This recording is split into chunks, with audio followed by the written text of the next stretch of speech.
Shri P K Gopan, രണ്ട് കാര്യങ്ങൾ. ഒന്ന്, നേരത്തെ രതീഷ് ചക്രവാണി ചൂണ്ടിക്കാട്ടി പ്രയോറിറ്റി എന്താണെന്നുള്ളത് 100 ദിവസം കൊണ്ട് ജനങ്ങൾക്ക് മനസ്സിലായി, വി ഡി സതീശൻ്റെ പ്രയോറിറ്റി എന്താണെന്നുള്ളത്. രണ്ട്, ഈ നുണകൾ എന്തിനാണ് അദ്ദേഹം ഇങ്ങനെ പറഞ്ഞുകൊണ്ടിരിക്കുന്നത്? കാരണം വളരെ ലളിതമായി, എന്തിനാണ് അന്ന് ആ വിഴിഞ്ഞത്ത് വന്നതെന്ന് ഈ പഴംപൊരിയുടെ ഇഡലിയുടെ ഒക്കെ കാര്യം പറഞ്ഞത് ഞങ്ങൾക്ക് ഇതുവരെ നമുക്ക് ആർക്കും മനസ്സിലാകുന്നില്ല. ഇങ്ങനെ നിരന്തരം ഞാൻ ചോദിച്ച ചോദ്യം ഇത്രയേ ഉള്ളൂ, ഈ മുഖ്യമന്ത്രി ഇതുവരെയും മനസ്സിലാക്കിയിട്ടില്ലേ ഈ മുഖ്യമന്ത്രി സ്ഥാനത്താണ് ഇരിക്കുന്ന പഴയ പ്രതിപക്ഷ നേതാവല്ല? പലപ്പോഴും അദ്ദേഹത്തിൻ്റെ നാവുകളിൽ നിന്ന് അറിയാതെ തന്നെ വീണു പോകുന്നുണ്ട് മുഖ്യമന്ത്രി പിണറായി വിജയൻ എന്ന് ഇപ്പോഴും പറയുന്നത് നമ്മൾ കാണുകയും ചെയ്യുന്നുണ്ട്. മറവിയിലാണോ അദ്ദേഹം? ഇപ്പോഴും പഴയ പ്രതിപക്ഷ നേതാവ് സ്ഥാനത്ത് തന്നെയാണ്? നുണ പറഞ്ഞതിന് തുടരാമെന്ന് കരുതുന്നുണ്ടോ അദ്ദേഹം? ശ്രീ ഷിജു, ബുധനാഴ്ച കേരളം നുണദിനമായി ആചരിക്കുക എന്നുള്ളത് ഏതാണ്ട് അപ്രഖ്യാപിതമായി കേരളത്തിൽ പൊതുവെ ആളുകൾ സ്വീകരിച്ച കഴിഞ്ഞ കാര്യമാണല്ലോ. അതിൽ നമുക്ക് ചേർക്കാൻ കഴിയാവുന്ന പ്രധാനപ്പെട്ട ഒരു പ്രകടന പത്രികയുണ്ട്. പ്രിയദർശിനി നുണ, PMC നുണ, വഖഫ് നുണ, വന്ദേമാതരം നുണ, ഹെലികോപ്റ്റർ നുണ, ടാറ്റ നുണ, അദാനി നുണ, മദ്യനികുതി നുണ, MDMA നുണ, ഇഡ്ഡലി നുണ, വിഴിഞ്ഞം നുണ, PMAY നുണ, ചൂരൽമല നുണ, സംരംഭക നുണ, സപ്ലൈകോ നുണ.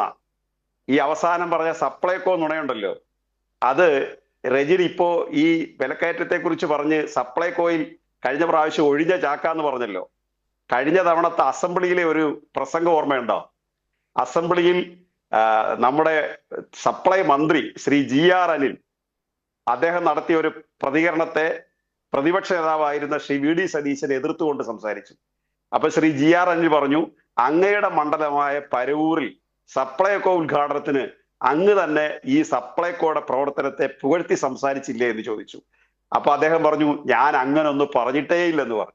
ഏതാനും മിനിറ്റുകൾക്കുള്ളിൽ ആ പ്രസംഗം അവിടെ സംപ്രേഷണം ചെയ്യപ്പെട്ടു. അപ്പൊ സതീശൻ ഈ സപ്ലൈകോയിൽ ഇത്ര കൂടുതൽ ഇടപെടൽ നടത്തുന്നതിൽ സർക്കാരിനെ ഞാൻ പ്രത്യേകമായി അഭിനന്ദിക്കുകയാണെന്ന് പറഞ്ഞ പ്രസംഗം കേരളത്തിലുള്ള ആൾക്ക് കേൾക്കേണ്ടി വന്നു. അതാണ് ഞാൻ സപ്ലൈകോ നുണ എന്ന രൂപത്തിൽ ഇപ്പൊ ഇവിടെ അവതരിപ്പിക്കാനുള്ള കാരണം. അതാണ്. അത് മറുപടി എന്റെ മറുപടി അല്ല, ശ്രീ രജിനും കോൺഗ്രസ് പ്രവർത്തകർക്കും ഉള്ള മറുപടി കഴിഞ്ഞ വർഷം ശ്രീ VD സതീശൻ അസംബ്ലിയിൽ തന്നെ അദ്ദേഹത്തിന്റെ ചർച്ചയുമായി ബന്ധപ്പെട്ട് അദ്ദേഹത്തിന്റെ പ്രസംഗം പുറത്തു വന്നിട്ടുണ്ട്. അതായത് കേരളത്തിൽ രജിൻ ഓർമ്മയുണ്ടാവുമെന്ന് അറിയില്ല, മാവേലി സ്റ്റോർ എന്നുള്ളത് LDF സഖാ VK നായനാർ മുഖ്യമന്ത്രിയായിരിക്കുമ്പോഴാണ് കേരളത്തിൽ മാവേലി സ്റ്റോർ കൊണ്ടുവരുന്നത്. ആ മാവേലി സ്റ്റോർ UDF അധികാരത്തിൽ വന്നപ്പോൾ ആ മാവേലി സ്റ്റോറിനെ തകർക്കാൻ വാമന സ്റ്റോർ കൊണ്ടുവന്നു. എങ്ങനെ ഇരിക്കുന്നു? അതായത് മഹാബലിയെ ചവിട്ടിത്താഴ്ത്തിയതിൽ പ്രതിഷേധിച്ചുകൊണ്ടാണ് കേരളത്തിലുള്ളവർ ഓണം ആഘോഷിക്കുന്നത്. അല്ലാതെ മഹാബലിയെ ചവിട്ടിത്താഴ്ത്ത വാമനനെ പുകഴ്ത്തിക്കൊണ്ടല്ല കേരളത്തിലുള്ള ആളുകൾ. അതൊരു മിത്താണ്, ശരിയാണ്, ഒരു മിത്താണ്. ആ മിത്തിനെ ആളുകൾ ഇത്തരം ചില ആഘോഷങ്ങൾക്ക് അങ്ങനെയല്ല മിത്തുണ്ടായേ മതിയാവും.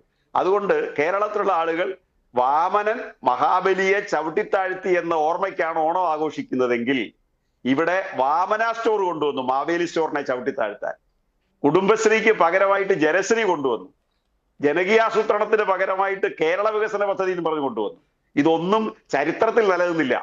നിങ്ങൾ പകരം കൊണ്ടുവന്ന വാമന സ്റ്റോർ എവിടെ പോയി? നിങ്ങൾ പകരം കൊണ്ടുവന്ന ജനശ്രീ എവിടെ പോയി? നിങ്ങൾ പകരം കൊണ്ടുവന്ന ഈ വികസന പദ്ധതി എവിടെ പോയി? ഇതെല്ലാം കേരള വികസന പദ്ധതി എന്ന് പറഞ്ഞു കൊണ്ടുവന്ന സംഭവം എവിടെ പോയി?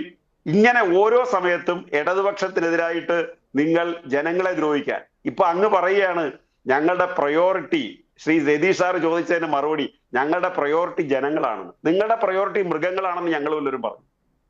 നിങ്ങളുടെ പ്രയോറിറ്റി ജനങ്ങളല്ലേ? ജനങ്ങളിൽ ഏത് വിഭാഗത്തിനും ആ ക്വസ്റ്റ്യൻ മനസ്സിലാകാത്തത് എന്താ? ഏറ്റവും ദുർബലരായ മനുഷ്യരെ നിങ്ങൾ ചേർത്ത് പിടിക്കുന്നോ? നിങ്ങൾ 2 മാസത്തെ അഡ്വാൻസ് എന്തുകൊണ്ട് 62 ലക്ഷം പെൻഷൻകാർക്ക് കൊടുക്കുന്നില്ല? നിങ്ങളുടെ കാലത്ത് 32 ലക്ഷം പേരെ ഉള്ളായിരുന്നു പെൻഷനേഴ്സ്. അതെങ്ങനെയാണ് 10 കൊല്ലം കൊണ്ട് 62 ലക്ഷമായി മാറിയത്? ആ 62 ലക്ഷം പേർക്ക് പെൻഷൻ കൊടുക്കുമ്പോൾ വളരെ ചുരുങ്ങിയ ഏതാനും കോടി രൂപ മാത്രമാണ് 200-300 രൂപ 80 വയസ്സിന് മുകളിലുള്ളവർക്കും ചില പ്രത്യേക വിഭാഗത്തിന് മാത്രമാണ് സെൻട്രൽ ഗവൺമെന്റ് സഹായം. ആ സഹായം ഇവിടെ തരുന്നതിന്റെ പേരിൽ എന്തെല്ലാം കോപ്രായങ്ങളാണ് കാട്ടിക്കൂട്ടിയത്? സംസ്ഥാന ഗവൺമെന്റിന് പെൻഷൻ കൊടുക്കാൻ ഞങ്ങൾ പ്രത്യേകം പെൻഷൻ സെക്യൂരിറ്റി ഫണ്ട് ഉണ്ടാക്കി. അതിനെ കടത്തിന്റെ പരിധിയിൽ കൊണ്ടുവന്ന് അന്ന് നിങ്ങൾ കേന്ദ്ര ഗവൺമെന്റിനെ സപ്പോർട്ട് ചെയ്തേ. ഇപ്പൊ നിങ്ങൾ കേരളം കടക്കണിയിൽ ശ്രീലങ്കയെ പോലെ ആകാൻ പോകുന്നു കേരളം, അല്ലേ? കഴിഞ്ഞ കുറെ വർഷങ്ങളായിട്ട് നിങ്ങൾ കേരളത്തിൽ ആചരിച്ച ഒരു ചടങ്ങല്ലേ അത്, കടമെടുപ്പുമായി ബന്ധപ്പെട്ട് 6000 കോടി ബാക്കി വെച്ചിട്ട് ഞങ്ങൾ ഇറങ്ങിപ്പോയെന്നുള്ളത് നിങ്ങളുടെ വൈറ്റ് പേപ്പറിലൂടെ വെളിപ്പെടുത്തേണ്ടി വന്നല്ലോ, ധവളപത്രത്തിലൂടെ. ഇപ്പൊ എത്രയാ കടമെടുത്തിരിക്കുന്നേ? 20,000-ഓളം കോടി രൂപ. കേരളം കടക്കണിയിൽ നിന്ന് ആക്ഷേപിച്ച നിങ്ങൾ അധികാരത്തിൽ വന്നിട്ട് എടുത്തിരിക്കുന്ന കടം 20,000-ഓളം കോടി രൂപ. അതിന്റെ പരിധി അടുത്ത ഡിസംബർ വരെയുള്ള പരിധി ഇപ്പൊ കഴിഞ്ഞിരിക്കുകയാണ്. കടമെടുപ്പിന്റെ പരിധി കഴിഞ്ഞിരിക്കുകയാണ്. കാക്ക വിചാരിച്ച് പുട്ടാന്ന് കൊത്തി നോക്കിയപ്പോഴാ കുപ്പായമെന്ന് മനസ്സിലായേ. കരയിൽ ഇരുന്നുകൊണ്ട് കളിക്കാൻ നല്ല സുഖമായിരുന്നു. ഒരു അന്തരീക്ഷത്തിൽ വരച്ച ഒരു 300 വീടുണ്ടല്ലോ രജനെ, ഓണക്കാലത്തെങ്കിലും ഒന്ന് ഉറപ്പിക്കണമല്ലോ. അന്തരീക്ഷത്തിൽ വരച്ച ഒരു 300 വീടുണ്ടല്ലോ, ഒരു 3 വീട് കൊടുത്തോ?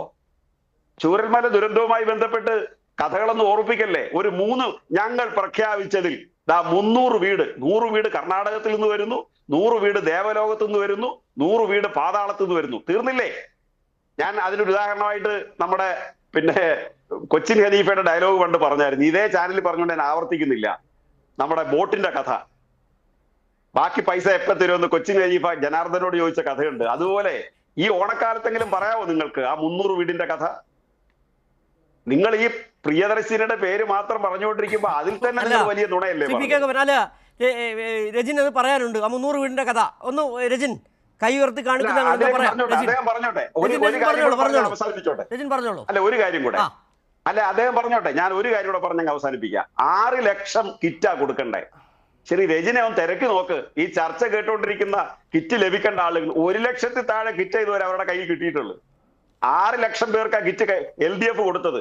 അന്ന് നിങ്ങൾ കിറ്റിനെ കളിയാക്കി, കിറ്റ് കൊടുത്ത് വോട്ട് വാങ്ങിക്കുന്ന കളിയാക്കി. ഇപ്പൊ നിങ്ങൾക്ക് കിറ്റ് കൊടുക്കേണ്ടി വന്നോ? നിങ്ങൾ കിറ്റിനെ കളിയാക്കിയതിന്റെ ക്ലിപ്പിംഗ്സ് എല്ലാം ഇവിടെ കിടപ്പുണ്ട്. ഇവരുടെ എല്ലാം വോയിസ് ക്ലിപ്പ് കിടപ്പുണ്ട്. അന്ന് കിറ്റിനെ ഒരുപാട് ആക്ഷേപിച്ചേ. 6 ലക്ഷം പേർക്ക് കിറ്റ് കൊടുത്ത് ദുർബലരായ മനുഷ്യരെ ഓണക്കാലത്ത് ചേർത്ത് പിടിക്കാൻ. നിങ്ങളതിപ്പോ 1 ലക്ഷത്തി താഴെ പേർക്ക് മാത്രമേ കയ്യിൽ കിട്ടിയിട്ടുള്ളൂ. സഞ്ചി കിട്ടിയില്ലെന്നാ പറഞ്ഞ്. സഞ്ചി ഇല്ലെങ്കിൽ പിന്നെ കിറ്റ് കൊടുക്കാൻ പറ്റത്തില്ലല്ലോ. അതുകൊണ്ട് സഞ്ചിയില്ല. സഞ്ചിയുടെ ഉത്പാദനം അന്തർദേശീയമായി തന്നെ നിലച്ചു കഴിഞ്ഞിരിക്കുക സതീശൻ വന്നതിന് ശേഷം.